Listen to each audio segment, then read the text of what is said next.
ওইটা কি গাছ নতুন লাগিয়েছে ওইগুলি দেখাবো। আগে দেখো গাঁদা গাছটা কত বেশি সুন্দর হয়ে গেছে, যেটা মারা গেছিলো ওইটা, আর যেটা বেঁচে ছিল খুব সুন্দর সেটা দেখো বীজ হয়ে গেছে, আবার মরে মরে যাচ্ছে। দেখো প্রথমে লাগিয়ে রেখেছি ধনিয়া পাতা, আর এর চারপাশে আছে এই গাঁদা গাছের চারা। এগুলো এগুলো হবে কি না জানি না ভালো করে। তারপরে দেখো হলুদ গাঁদা গাছে কি সুন্দর থোকা হলুদ গাঁদারও চারাগুলো বড় হয়ে যাচ্ছে।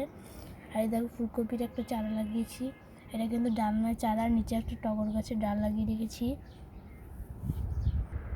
আর দেখো আমি আমার এই গাঁদা গাছের বীজগুলো দেখো কত কত রেডি করে ফেলেছি, এগুলো আমি সংরক্ষণ করে রাখবো। তোমরা কি সংরক্ষণ করার কাজ শুরু করে দিয়েছো? কমেন্ট করে বলে যেহেতু।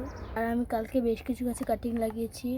এই যে এটা হচ্ছে টকচুই, আর এইটা হচ্ছে তুরান, এটা হলো নয়নতারা, আর এটা হলো টেবিল বাবুর গাছে একটু পোকা লেগে গিয়েছিল, তাই হলুদ মলুদ দিয়ে একটু পাতা পুতা পরিষ্কার করে দিয়ে গাছের সার দিয়ে গাছের মাটিটা ঘুরে দিয়েছিলাম।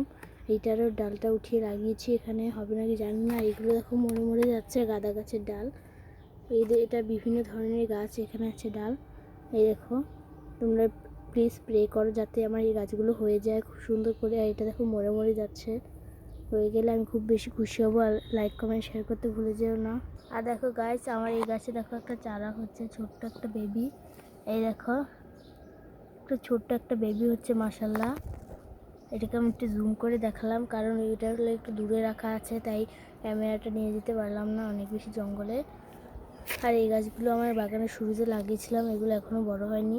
আমার বাগানটা মাত্র 2 বছরেই একটুকু হয়েছে মাত্র, দেখেছো? আর তোমরাও চাইলে বাগান শুরু করতে পারো, কারণ বাগান করলে তোমাদের মনে প্রশান্তি বাড়বে।